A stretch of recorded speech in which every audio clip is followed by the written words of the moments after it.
वो भी कला, नृत्य भी एक कला है। इंद्र जी ने कहा ये काम आ जाएगी कभी आपके। और नृत्य कला सिखाने वाली जो नर्तकी थी, वो सिखाते सिखाते अर्जुन के रूप सौंदर्य को देखकर मोहित हो गई।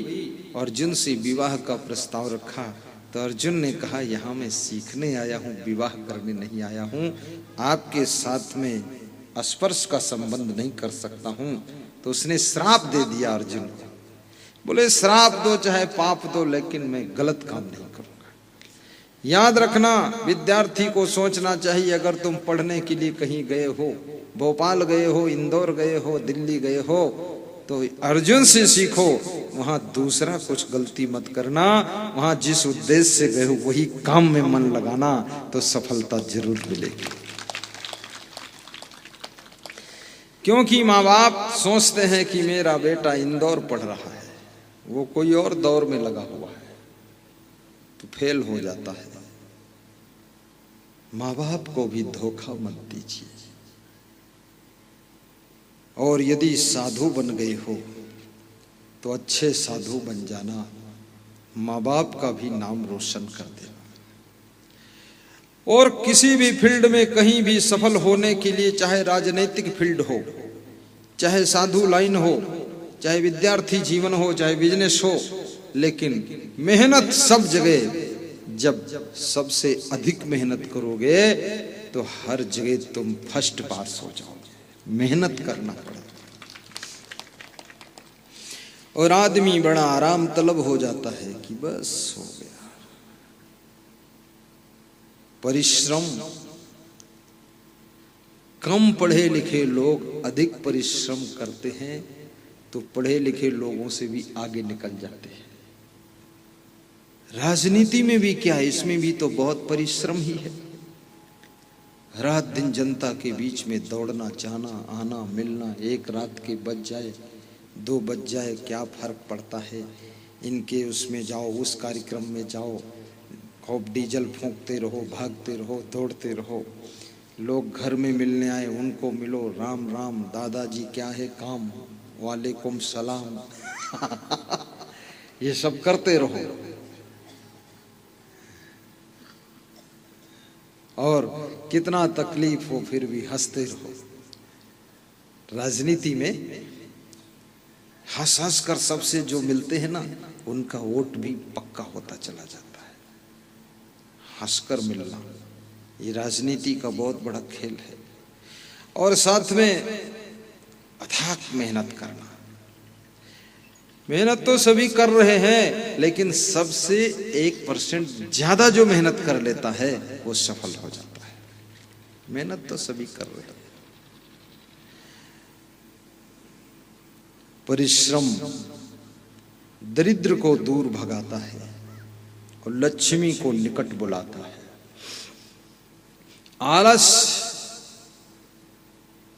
जहां होता है वहां लक्ष्मी रूठ जाती है और वहां दरिद्र आकर के बैठ जाता है, डेरा डाल देता है। जिस घर की महिला आलसी होगी उस घर में कभी लक्ष्मी आ नहीं सकती, और जिस घर की महिला परिश्रमी है उस घर में दरिद्र कभी नहीं आ सकता है।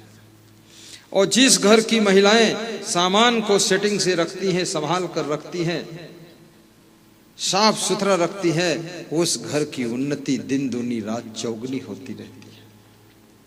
अभी जिस घर में मैं आया हूं तो उस घर के लोग बता रहे थे, आपका फोन जब आया आपके प्रबंधक जी का 8 दिन पहले, बस सारी चादरें हमने धो डाला, सब सफाई किया, और रात में टाइम निकाल कर कमरे में रंग अपने हाथों से लगाया कि इसको हम पेंट करेंगे, इसमें गुरुजी रहेंगे। बोले बहुत क्लीन किया हूं गुरुदेव। और मुझे वास्तव में सच कहूं, बहुत अच्छा सुख मिला वहां जहां पर भक्त अपने हाथों से भी सेवा करता है, साफ सफाई करता है। संत वहां दिल खुश करके आशीर्वाद देकर जाता है। तो वीर सिंह के परिवार के लिए आशीर्वाद है कि उनकी शुभ मनोकामना पूरी हो।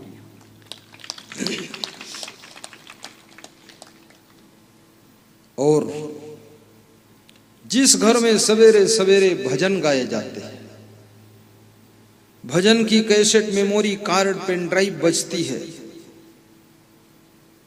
कुछ प्रवचन के शब्द गूंजते हैं, उस घर में दुख दरिद्र नहीं आता है। और जिस घर में सवेरे सवेरे गाली गलौज शुरू होता है, शोरगुल शुरू होता है, लड़ाई झगड़ा शुरू होता है, जिस घर में सवेरे भी कोई नहीं जागता है, मक्कार लोग पड़े सो रहे, धिक्कार है इनको, मक्कार है ये, उठते ही नहीं हैं, 9 बज गए, 8 बज गए, उठना ही नहीं है। जगाने वाला जगाने गया तो आंखें लाल पीली दिखा दिया कि आज तो छोड़ दिया हूं, अगले दिन आ गए तो डस लूंगा। नागराज हूं, नाग नागिन दोनों सोए। ऐसे घर तबाह हो जाते हैं। जागना भी एक कला है, जागो भी, और जागो फिर कार्य करो मन लगा करके, स्पीड से कर लो। परिस्थितियों को भी पहचानो और सुबह सुबह घर में सभी लोग अपनी अपनी ड्यूटी भी बांट लो।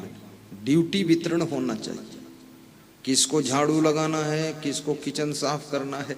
अगर एक ही लेडीज है तो ड्यूटी क्या करना बांटना, फिर ड्यूटा लगा हुआ है, सब चालू रहो तो भी। लेकिन जहां 2-3 है तो बट जा, पति पत्नी में भी ड्यूटी बट जानी चाहिए कि आप क्या करेंगे, मैं क्या करूं। चलो तुम ठीक है, पशु पक्षी देखो जा करके, अपना ट्रैक्टर संभालो, सही करो, मैं तब तक सब साफ करके नाश्ता बनाकर आपको दे देती हूँ। सबकी ड्यूटी होनी चाहिए। ड्यूटी का मतलब है अपना अपना कर्तव्य पालन करना। इंग्लिश में ड्यूटी कहते हैं, हिंदी में उसको कर्तव्य कहते हैं। ड्यूटी का मतलब कोई बंधन थोड़े होता। लोग कहते हैं हम ड्यूटी उटी तो नहीं करते। अरे ड्यूटी नहीं करोगे तो कर्तव्यहीन हो जाओगे। सबको निज कर्तव्य का पालन करना चाहिए। तो निर्ममो निरहंकारा, चौथी चीज श्री कृष्ण कहते हैं जो निरहंकारी है, अर्थात जो निर्माण है, अर्थात जो विनम्र है, अर्थात जो सरल है, अर्थात जो अहंकार नहीं करता है, उस व्यक्ति को शांति मिलती है। बड़े से बड़े पद को प्राप्त करो लेकिन अभिमान को आने मत दो, क्योंकि जब अभिमान आ जाता है तो वो पद हमारे हाथ से चला जाता है। जब अभिमान आ जाता है तो लोग हमसे दूर होना शुरू हो जाते हैं। जब अहंकार आ जाता है तो हम अकेले रह जाते हैं। और जब नम्रता आती है तो हमारे आसपास में भीड़ और मेला लगा रहता है। क्योंकि आप देखते होंगे लोग बच्चों से प्रेम क्यों ज्यादा करते हैं? क्यों? क्योंकि बच्चे विनम्र होते हैं, सरल होते हैं। जवान हो जाने पर उसी बेटे से माँ बाप प्रेम कम क्यों करते हैं? क्योंकि वो अकड़ू हो गया हो। अड़ियल अड़ियल पड़ियल सड़ियल घोड़ियल। अब घोड़े जैसा क्या समझ रखा है? अड़ियल है, अड़ गया, नहीं मानूंगा। और फिर पड़ियल, पड़ा है दारू पी, पड़ियल उसको। सड़ियल बिल्कुल सड़ा टमाटर है। तो अड़ियल पड़ियल सड़ियल घोड़ियल, तो ये सब आदत हो गई तो माँ बाप भी उसको फिर प्रेम नहीं करना चाहते। अरे बोले छोड़ो, नालायक है। जिस माँ ने 9 महीने अपने पेट में रखा, 9 महीने गोद में भी रखा, अपने आंचल का दूध पिलाया, अड़ियल होने के बाद वो माँ भी उसको पसंद नहीं करती है। राजस्थान में कोटा जिले में एक गांव है, वहां में गया तो भक्त जी ने बताया कि मेरा लड़का बहुत अड़ियल है, अकड़ू, अकड़वाज। तो मैंने कहा क्या करता है? बोले आज तक कभी पैर छुआ ही नहीं मेरे, ना मम्मी के छूता ना मेरे छूता है। तो मैंने कहा बुलाओ। बोले बुलाना कि ये बैठा क्या है आपके पास? तुमने कहा बेटा अपने माँ बाप के पैर छूना चाहिए, छू लो, अभी छू लो बेटा। तो छू लिया उसने, छू लिया। छूने के बाद उसको पसीना बहुत आया क्योंकि अहंकार को ठेस लग गई। और फिर उठ के बाहर गया, पसीना पोंछा द्वार पर। तो फिर मैं फिर बुलवाया, बोला अब नहीं आऊंगा, एक बार झुका दिया, अब झुक नहीं सकता। माँ बाप को भी अहंकार झुकना नहीं चाहता है, बड़ा विचित्र घमंड है।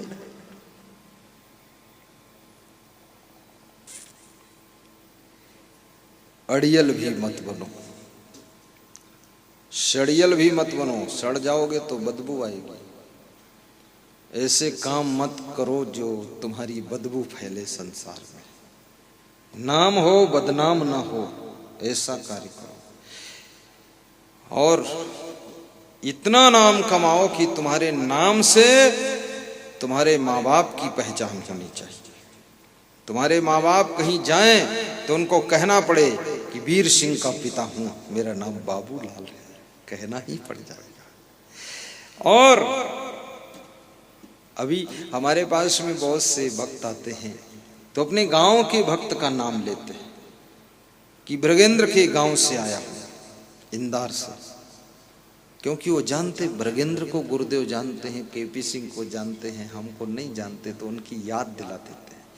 भक्ति कर तो इतनी कर कि भक्ति की भी हद कर दे, और यमराज के दरबार में जब तू पहुंचे तो अपने कर्मों का खाता भी रद्द कर दे, कर्मों का खाता भी रद्द कर दे। इतना नाम पैदा करो, नाम से बहुत काम होता है, नाम की जरूरत है। आज देखिए आप, पतंजलि का नाम चलता है कि नहीं? च्यवनप्राश, ये च्यवन ऋषि, च्यवन का नाम चलता, हर आदमी सर्दी में ढूंढता घूमता, भाई च्यवनप्राश दे दीजिए, च्यवनप्राश चाहिए। ये च्यवन ऋषि थे, ये च्यवन ऋषि थे, ये कोई ऐसे नहीं, ये च्यवन ऋषि थे। बूढ़े हो गए थे तो उन्होंने च्यवनप्राश बनाया था। सुकन्या नाम की एक लड़की थी, उसने उनकी आंखें फोड़ दी थी, अंधे हो गए थे। उस कन्या का पिता जंगल में घूमने गया, च्यवन ऋषि तप कर रहे थे, उनके ऊपर दीमक की मिट्टी ढक गई थी, अंदर से आंखें जुग जुग जुग जुग दिख रही थी। तो उस कन्या ने सोचा ये दो चीजें क्या दिख रही, तो उसमें लकड़ी घुसेड़ दिया, तो च्यवन ऋषि की आंखें फूट गईं, उसमें से खून बहकर निकला।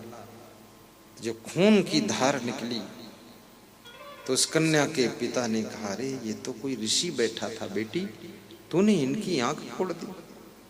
तो दीमक की मिट्टी को हटाया और ऋषि सूख गया था शरीर, क्षमा मांगा कि मेरी बेटी ने गलती किया, आपकी आंखें फोड़ दी।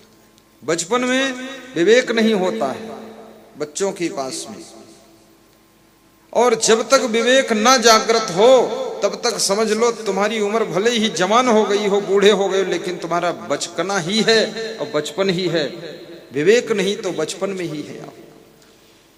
तो कन्या के पिता ने कहा, तेरे को इनकी सेवा में रहना पड़ेगा, और ईश्वर अब ये बेटी मैं आपको देता हूं और इसके साथ आपका विवाह हो। अब वो बूढ़े थे, अब वो बेटी जवान थी। तो च्यवन ऋषि ने कहा कि जोड़ा नहीं बैठ रहा है, आप अपनी कन्या ले जाओ, मुझे नहीं चाहिए। अरे बोले अंधे हो गए जंगल में, तुम मर जाओगे, अब क्या होगा? ये आंखें फोड़ दी इसने, तो इसको यही सजा है, तुम्हारी सेवा में रहे। तो च्यवन ऋषि ने फिर चिंतन किया और जंगल की जड़ी बूटी इकट्ठा करके और फिर उससे च्यवनप्राश बनाया, और च्यवनप्राश बना करके खाया, तो फिर से उनका शरीर हष्ट पुष्ट तंदुरुस्त और जवान हुआ। तब जाग, लेकिन आंखें तो वही थी, फूट गई तो फूट गई। ये च्यवनप्राश का नाम च्यवन ऋषि का चलता है, और च्यवन ऋषि के नाम, च्यवन की आयुर्वेद की दवाएं, श्री च्यवन आयुर्वेद कंपनी है, इसकी दवाएं हैं, बड़ी शुद्ध पवित्र दवाएं वो भी बनती है। हल्दीराम की नमकीन का नाम चलता है, हल्दीराम चलता है कि नहीं? ये महिलाएं क्या जाने, तुम लोग जानते हल्दीराम। हल्दीराम उसका भी नाम चलता है। तुलसीदास का नाम देखो कितना बड़ा नाम है, रामायण लिखा। कबीर का नाम बहुत बड़ा नाम है। एक कथाकार से पूछा पत्रकार ने कि ये बताओ, अगर तुम कुछ एक दोहा कुछ सुनाओ, चौपाई सुनाओ ऐसी जो समाज में समता हो जाए। तो उसने सुनाया, कबीरा खड़ा बाजार में सबकी मांगे खैर, ना काहो से दोस्ती ना काहो से बैर। तो मैं सोचा ये कबीर भी बहुत वजन संत है, उसी का दोहा वहां काम आया। और लोग कहते कबीर पढ़े लिखे नहीं थे, लेकिन पढ़े लिखों को भी ज्ञान दे दिया, उसका नाम कबीर है।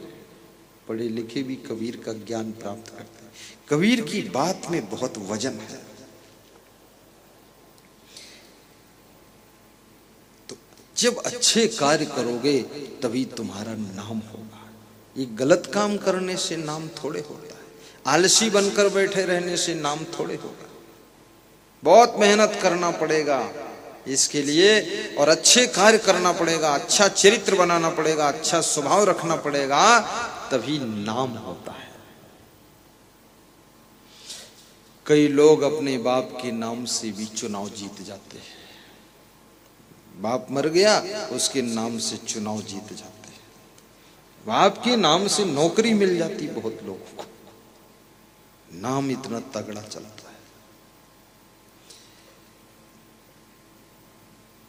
एक आदमी मोटरसाइकिल से हमारे आश्रम आ रहा था, तो पुलिस ने पकड़ा और बोला कि तुम्हारी मोटरसाइकिल का कागज दिखाओ। तो कागज दिखाया, बोले ठीक है। लाइसेंस दिखाओ, बोले ठीक है। बोले ये लाइट एक फूटी है, तुम्हारा चालान करूं। वो साइडों में दीप दीप होती जो इंडिकेटर। कहां जा रहे थे? तो उसने कहा हम गुरुजी के आश्रम पर जा रहे हैं। बोले कौन गुरुजी? तो मेरा नाम लिया। अरे बोले उनके तो सिक्योरिटी में मैं रह चुका हूं, जाओ तुम, सब लाइट वाइट ठीक है, जाइए। नाम से उसका काम चल गया। तो उसी दिन से उसने मेरा नाम मोटरसाइकिल पर लिख दिया, जय श्री असंगदेव। तो हमने पूछा, एक दिन देखा क्यों लिखा? बोले इससे फायदा बहुत हो चुका है। ये नाम से काम हो जाता है।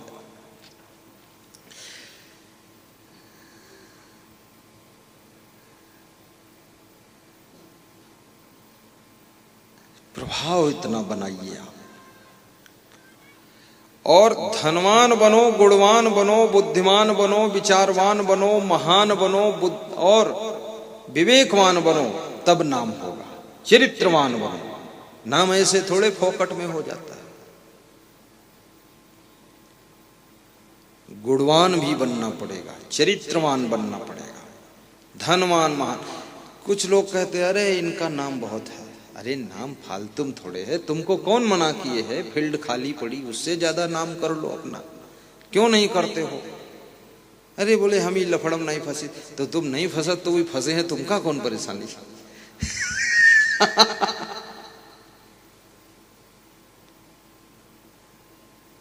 किसी का बढ़ता हुआ नाम देख करके भी सहन नहीं होता है। लोग बाधा डाल देंगे। ये भी याद रखना, तुम अगर धनवान बन रहे हो तो भी जलन करने वाले तुम्हारे बाधक बन सकते हैं। ज्यादा गुणवान हो, ज्यादा महान हो तो भी बाधा पहुंच सकती है। वो बाधक तत्वों से भी सावधान रहिए। और उनसे सावधान कैसे रहोगे? एक ही अस्त्र है और कोई अस्त्र नहीं उनसे बचने का। उनसे हाथ जोड़कर नम्रता से प्रणाम कीजिए और उनकी कुछ सेवा भी कीजिए, तब वो देवी देवता मानेंगे, अन्यथा तुमको निपटा देंगे। बहुत बड़ा देवता है। अभी एक लखनऊ का बहुत बड़ा बिजनेसमैन कह रहा था कि मैं राजनीति मुझे पसंद नहीं। तो हमने कहा फिर भी तुम करते हो राजनीति? बोले जरूरी है इसलिए करता हूं। मैंने कहा क्या हो? तो बोला युवा मोर्चा का कोषाध्यक्ष हूं। तो हमने कहा बहुत बड़े पद पर हो, पूरे प्रदेश के? बोले हाँ पूरे प्रदेश का। तो हमने कहा कि तुमको पसंद भी नहीं हो, इतना बड़ा पद लिए हो। बोले गुरुदेव लेना ही पड़ेगा। अगर नहीं लूंगा और नहीं करूंगा तो गुंडों को उतना पैसा देना पड़ेगा, गुंडों में टाइम बर्बाद होगा। तो हम स्वयं अब पावर में आ गए तो गुंडे दूर रहते, अब इसी में लगा देता हूं थोड़ा पैसा, इसी में खर्च कर देता हूं, काम नहीं करने देंगे लोग। और ये भी याद रखना कि दुनिया में नाम उन्हीं का होता है जिनके भीतर त्याग होता है। भगवान राम का नाम क्यों हुआ? रावण ने लंका वासियों से कहा कि अगर राम की जीत हो गई तो लंका की एक एक सोने की ईंट अयोध्या उठा ले जाएंगे। तो सब लंका वासी क्रोधित हो गए, बोले राम को हम भिड़ेंगे सब लोग। इसीलिए उसने ऐसी बात कही थी, भड़का दिया सबको। विभीषण ने कहा ऐसा कुछ नहीं है, फालतू मत बात करो। कोई सुनता कहाँ है, फालतू बातें करके लोग भड़का देते। तो राम भगवान जब युद्ध हुआ और राम की जीत हुई और राम भगवान से विभीषण ने कहा कृपा करके लंका पधारिए, चरण रखिए, पावन कीजिए। तो राम ने कहा कि लंका के अंदर मैं नहीं जाऊंगा, लक्ष्मण तुम जाओ, विभीषण को राज सिंहासन पर आरूढ़ कर दो, कोई समस्या हो सॉल्व कर देना, और मैं यहीं समुद्र के तट का रेत लेकर के तिलक लगा देता हूं कि लंका पति आज से विभीषण होगा। राम ने वहां का 1 ग्राम सोना नहीं लिया, उसका नाम राम है जो कहीं लोभ नहीं करता है। ऐसे थोड़े भगवान बन गए फालतू में, ये चुट्टा लोग कहीं भगवान बनते जो किसी महिला की चैन चुरा ले भगवान बनेगा कि देवी बनेगी? वो तो सुपर्णखा है, चैन निकाल लिया। अरे 1 ट्राली सोना पड़ा हो फिर भी उसमें लालच ना आए, क्या करोगे सोना? और भाग्य में नहीं होगा, 1 ट्राली सोना तुम घर ले जाओगे तो उसी रात में तुम्हें सांप काट लेगा, तुम मर जाओगे, और सोना ट्राली कोई और ले जाएगा। इसलिए फालतू नाटक में मत फंसो, चोरी चुट्टापना छोड़ दो और त्याग से रहो थोड़ा। और तुम्हारे किस्मत में है, कर्म में है, तो मिट्टी छुओगे वो भी सोना बन जाएगा। इलाहाबाद के एक भक्त राजपूत श्री बीबी सिंह, घर में बंटवारा होने लगा, भाइयों में तकरार बढ़ने लगी, तो उन्होंने कहा हमको 50 रुपये दे दो, बाकी मेरी संपत्ति सब ले लो, आप झगड़ा मत करो आपस में। 50 रुपये लिया, ट्रेन में बैठे, कटनी होते हुए छत्तीसगढ़ गए, कटनी तक समोसा चटनी खा लिया, 50 रुपये खत्म हो गए, छत्तीसगढ़ खाली हाथ पहुंचे, वहां नौकरी किया 2-4 साल, और उसके बाद आज वह 2 गिट्टी फैक्ट्री के मालिक हैं, 4200 एकड़ जमीन है, और उनके पास में पेट्रोल पंप भी हैं, बहुत बड़ी प्रॉपर्टी है। कह रहे थे अब घर के लोग सब बुलाते हैं, आइए तुमको ही मालिक बना देते हैं, और सब भाई एक में रहते हैं साथ में। अरे बेईमानो अब सब एक में रहेंगे, क्या एक में रहोगे? बोले अब मेरी सलाह के बिना काम नहीं करते, जानते पैसा यही देगा। तो ये किस्मत और कर्म, इससे कभी भी आप याद रखना, भरोसा कीजिए अपने कर्म और किस्मत पर। कंस को मारने के बाद भगवान श्री कृष्ण ने उग्रसेन को राजपद दे दिया। उग्रसेन ने कहा कि ये बूढ़ी हड्डियां मथुरा का शासन नहीं चला सकती हैं, कृष्ण इस सिंहासन पर तुम बैठो। कृष्ण ने कहा नाना जी, मेरा कार्य पूर्ण हो चुका है, अब मुझे आगे जाकर कुछ और करना है, मुझे इस राज सिंहासन में नहीं भूलना है। ये भगवान बनने के फार्मूले हैं, त्याग हो तो निर्ममो निरहंकार सह शांतिम अधिगच्छति। श्री कृष्ण अर्जुन से कहते हैं कि अर्जुन, अहंकार से मुक्त हो जाओ, बड़े से बड़े कार्य करो, लेकिन निर्माणता हो, सरलता, सरल स्वभाव न मन को टिलाई। भगवान श्री राम ने पूर्ववासियों को भक्ति का संदेश देते हुए कहा है, कहु भगति पथ कौन प्रयासा, योग नमक जप तप उपवासा। सब गाइए, दोहराइए। कहु भगति पथ कौन प्रयासा, योग नमक जप तप उपवासा। सरल स्वभाव न मन को टिलाई, यथा लाभ संतोष सदाई। सरल स्वभाव न मन को टिलाई, यथा लाभ संतोष सदाई। भक्ति में क्या करना है? श्री राम कहते हैं, पूर्ववासियों, सरल स्वभाव बनाओ और मन का कपट छल छोड़ो। निर्मल मन जन सो मोहि पावा, मोहि कपट छल छिद्र न भावा। और जो भी प्राप्त हुआ है संतोष पूर्वक उसका आनंद भी लीजिए। इस फार्मूले को समझिए, बिन विवेक कोई ना सुखी, बिना किए संतोष। सबको देखो हाल, यह पढ़े अपढ़ मन कोश। बिना विवेक के कोई सुखी नहीं होता है। विवेक करो। और संतोष ये साधारण चीज नहीं। आदमी कहता है हम कैसे संतोष करें, गोधन गजधन बाज धन और रतन धन खान, जब आवे संतोष धन सब धन धूरी समान।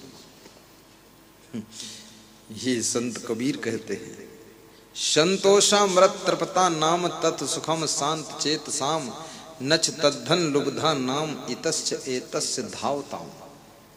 उपार्जिता नाम वित्ता नाम त्याग एव ही रक्षणम, तदा गोदर संस्था नाम परिवाह इवाम बसाम। शांतुल्यम तपो नास्ति न संतोषात् परम सुखम, न तृष्णाया परो व्याधि नच धर्मो दया समा। यदृच्छा लाभ संतुष्टो द्वंद्वातीतो विमत्सरा, समा सिद्धाओ सिद्धोपि चक्रत्वापि न निबद्धते। संतोष की परिभाषा भी समझना ठीक से, अन्यथा संतोष का अर्थ लोग गलत भी कर लेते हैं। संतोष का अर्थ आलस्य नहीं है, संतोष का अर्थ कुछ भी ना करना नहीं है, संतोष का अर्थ काम ना करें ऐसा नहीं है, संतोष का अर्थ आराम करते रहें ये भी नहीं है। संतोष का अर्थ है मन लगा करके, प्लानिंग बनाकर, सही डिसीजन लेकर के, कठिन परिश्रम करके कार्य कीजिए। शाम को जो फल मिला है उसके फल में संतोष कीजिए, फिर हाय हाय मत कीजिए। रिजल्ट में संतुष्ट हो जाओ ताकि चिंता और टेंशन न रहे। और काम ना करना ये तो आलस से, ये संतोष नहीं है। कर्म योगी बनो, और कर्म करने के पश्चात भी यदि आप जितना सोच रहे थे उतना फल नहीं मिला तो भी यदि संतोष करते हो तो मन को दुख नहीं हो, और जो मिला है उसका सुख लीजिए। जो नहीं मिला है उसको प्राप्त करने के लिए प्रयास कीजिए, और प्रयास से भी जो नहीं मिल रहा है उसको त्याग कीजिए, और जो मिल करके भी खो गया है उसको पुनः पाने के लिए परिश्रम कीजिए, और परिश्रम से फिर भी नहीं मिल रहा है तो ट्राई जिंदगी भर कीजिए, कभी न कभी वो मिल भी सकता है। जैसे अब्राहम लिंकन ने 15 बार चुनाव लड़ा था और 16वीं बार वो राष्ट्रपति बना था। भारत देश में शायद ही ऐसा कोई राजनेता हो जो 15 बार हारे और फिर भी लड़े। 2-5 बार में ही लोग फील्ड छोड़ के निकल जाते हैं कि चलो बात खत्म हो गई। हाँ, एक विद्यार्थी मेरे साथ पढ़ता था, वो 10 बार फेल हुआ, प्राइवेट फार्म डाल दिया, बोला जब तक है जिंदगी पढ़ता ही रहूंगा, फेल होता रहूंगा, कोई बात नहीं, कम से कम स्कूल आना जाना रहेगा तो घर में काम भी कम करना पड़ेगा। ठीक है, चलो, काम चोर भी था, फेलियर था, पढ़ता रहा पढ़ता रहा पढ़ता रहा। अचानक मेरे से भेंट हुई, मैंने उसको थोड़ा समझाया भी। मैं बचपन से ही लोगों को सत्संग सुना देता था। मैंने कहा एक तो रेडियो मत सुनो, सिगरेट मत पियो, फैशनबाजी मत करो, फिर सफल हो जाओ। तो उसके समझ में आ गया। तो स्कूल के खेल कूद में शामिल हुआ, तो हर लंबी कूद में फर्स्ट, ऊंची कूद में फर्स्ट, कबड्डी में फर्स्ट। तो हमने कहा किसी में तो फर्स्ट आए आप, ठीक है, आपके पास में बहुत कुछ ज्ञान है, बुद्धि है, सब कर सकते आप। फिर वो 76% मार्क लेकर पास हुआ, 76%, और आज वो एनिमल हस्बेंड्री में डॉक्टर है। तो उसके क्षेत्र में मेरा प्रवचन था, तो उसको कुछ चोट लगी थी इसलिए नहीं आ पाया पैर में। तो अपनी वाइफ को भेजा कि वो जो महात्मा जी आ रहे, फोटो पोस्टर लगे हैं, उनके शब्दों से ही मैं डॉक्टर बना हूं, तुम जाओ उनकी शोभा यात्रा में शामिल हो जाना। उस दिन वो 2 किलोमीटर की शोभा यात्रा थी। उसकी पत्नी बहुत परेशान हो गई और शामिल होने के बाद बताया कि मैं उनकी पत्नी हूँ, उन्होंने भेजा है हमको और आपके शब्दों से वो सफल हुए थे, अब डॉक्टर हैं वे, थोड़ा चोट लगी थी इसलिए नहीं आ पाए। तो मैंने कहा बहुत अच्छा है, धन्यवाद। याद रखना, फेल होने का अर्थ ये नहीं है कि तुम हमेशा फेल होते रहोगे। फेल होने का अर्थ ये है कहीं थोड़ी सी कसर रह गई इसलिए फेल हुए हो। फेल होने का अर्थ ये है जो थोड़ी कमी रही उसको पूर्ण करने का मौका आगे मिल रहा है, उसको पूर्ण कीजिए तो आप जरूर सफल होंगे और आप फेल नहीं होंगे। फिर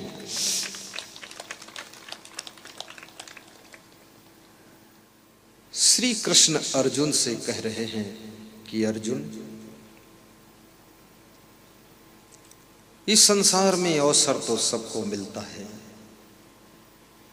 और मनुष्य के अंदर वह सब सामर्थ्य जन्म के साथ में ही पैदा होती है, सिर्फ उसको प्रयोग करने का ही करिश्मा उसे करना पड़ता है। और प्रकृति प्रदत्त बहुत सी चीजें प्राप्त होती हैं, उन चीजों का जो प्रयोग करता है वो स्पेशल प्रतिभावान व्यक्ति हो जाता है। बुद्धि आपको मिली है, इसके लिए कोई पैसे नहीं देने पड़े आपको। जवानी मिली, बोलने की कला मिली, सुनने की शक्ति मिली और पैरों से चलने की सामर्थ्य मिली, हाथों से कुछ करने की ताकत मिली और माइंड से बहुत को सोचकर डिसीजन लेने की सामर्थ्य मिली। लेकिन आप इसका प्रयोग कर रहे हो कि दुरुपयोग कर रहे हो, कि ये स्टोर में ही पड़ी है चीजें, इससे काम ले पा रहे हो कि नहीं ले पा रहे हो। जवानी मिली, देखने की शक्ति मिली, लेकिन देखते क्या हो। सुनने की शक्ति मिली और सुनते क्या हो। जो सुनना चाहिए वही सुनते हो कि जो नहीं सुनना चाहिए वो सुनते हो। आपको बोलने की शक्ति मिली तो जो बोलना चाहिए वो बोलते हो कि जो नहीं बोलना चाहिए वो बोलते हो। बोलती तो सारी दुनिया है, लेकिन 99% लोगों के बोलने से ही डिस्टर्ब होता चला जा रहा है। बोलना तो कहीं 1% लोगों को ही ठीक ठाक आता है। इसलिए जिनको बोलने की कला नहीं आती है उनको बहुत कम बोलना चाहिए, चुप रहने से ज्यादा फायदा होता है, क्योंकि मुख से निकले हुए शब्द फिर वापस कंट्रोल में नहीं रहते हैं और वह आगे सब गड़बड़ कर देते हैं। इसलिए बोलना बहुत बड़ी कला है। आपको जवानी की शक्ति मिली, इसका प्रयोग कहां हो रहा है? सही प्रयोग करो जवानी का, बुद्धि का सही प्रयोग करो, तो आप बहुत पीछे नहीं रहेंगे, आप बहुत नीचे नहीं रहेंगे, आप खूब आगे बढ़ेंगे। आप धनवान भी बनेंगे, महान बनेंगे, गुणवान बनेंगे, सुखी रहेंगे, शांत रहेंगे, प्रसन्न रहेंगे, मकान भी अच्छा आपका होगा, सब सिस्टम सही होगा। संसार में पीने के लिए बहुत सी चीजें हैं, लेकिन पीने में आपको चुनाव करना है कि क्या पीना चाहिए। सिगरेट पीना चाहिए कि बीड़ी पीना चाहिए कि दारू पीना चाहिए कि दूध पीना चाहिए, क्या पीना चाहिए, कि फलों का रस पीना चाहिए, ये आपको निर्णय लेना है। खाने की भी चीजें बहुत सी हैं, लेकिन आपको क्या खाना चाहिए। इसलिए श्री कृष्ण ने एक श्लोक और कहा है श्रीमद् भगवत गीता में कि युक्ताहार विहारस्य युक्त चेष्टस्य कर्मसु युक्त स्वप्नाव बोधस्य योगो भवद दुःखा योगारूढ़ा तदा उच्यते युक्त चेष्टस्य कर्मसु।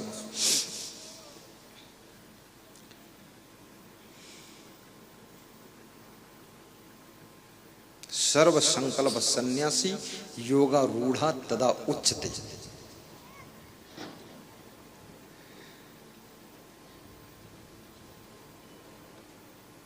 जिसका आहार विहार यथा योग्य है, जिसके प्रत्येक कर्म की चेष्टाएं भी यथा योग्य है। देखिए, चेष्टा शब्द बड़ा महत्वपूर्ण रखा गया कि आप बैठे हैं, आपके अंदर चेष्टा क्या उठ रही है। चेष्टा ये शब्द बहुत अच्छा, आज इस पर मैंने ध्यान दिया। युक्त चेष्टस्य कर्मसु, क्या कर्म करने की चेष्टा आपके अंदर हो रही है। अंदर अंदर क्या सोच रहे हैं आप, ये विचार कीजिए। और मनुष्य जो अंदर सोचता है उसका प्रभाव उसके मन पर फिर पड़ता है और चेहरे पर वही झलकता है। इसलिए जो बुद्धिमान होते हैं, विवेकवान होते हैं, वे अपनी सोच को पहले ठीक करते हैं, और जिनकी सोच अच्छी है उनको ही प्रसन्नता प्राप्त होती है, आनंद की प्राप्ति होती है। आपका चिंतन सही हो, आपके विचार अच्छे हों, ऐसी मैं शुभकामना करता हूँ और आप सभी को धन्यवाद देता हूँ। और श्री कृष्ण कहते हैं, शयन और जागरण भी विवेक पूर्वक कीजिए, प्रत्येक कर्म की चेष्टाएं विवेक पूर्वक यथा योग्य कीजिए, और अपने घर में जितने सदस्य रहते हैं सबका ख्याल कीजिए, खुद को अनुशासन में रखिए और दूसरों को भी अनुशासन में रखने की शिक्षा दीजिए कि वे भी अनुशासन में रहें। नियम बना लीजिए अपने घर के अंदर, उन नियमों का पालन कीजिए, क्योंकि नियम विहीन इंसान पशु पक्षियों से भी ज़्यादा नीचे गिर जाता है। और जिसके घर में नियम है, अनुशासन है, उस घर में शांति रहती है। आपका घर शांति और मंगलमय हो, ऐसी शुभकामना करता हूँ। और साथ साथ में आप स्वस्थ भी रहें, निश्चिंत भी रहें, ऐसा आपको ज्ञान प्राप्त हो। और ज्ञान को प्राप्त करने के लिए आप प्रवचन भी सुने।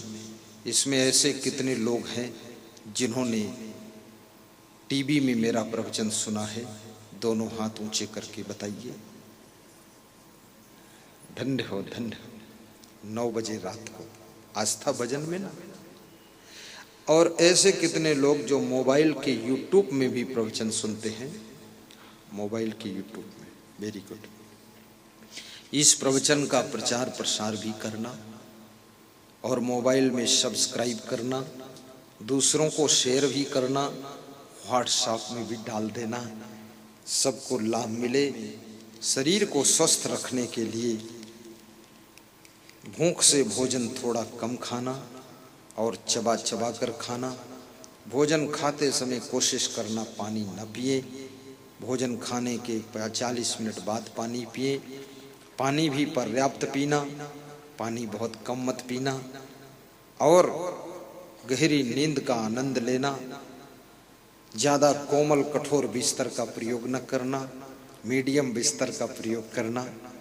आपको सुख मिले, शांति मिले, आपका स्वास्थ्य अच्छा रहे, इसके लिए बहुत भयंकर बीमारियां भी लोगों को होती हैं, जैसे पथरी है, कैंसर है, शुगर है और जॉइंट पेन आजकल की बहुत बड़ी बीमारी है। तो इन बड़ी बड़ी भयंकर बीमारियों के लिए राजस्थान के एक सज्जन यहाँ पर आयुर्वेद की दवाओं का स्टॉल लेकर आए हैं, जिसमें शुगर की पेटेंट दवा, जिनकी 600 पर शुगर थी, 1 महीना दवा लेने के बाद वो 150 पर पहुंची है।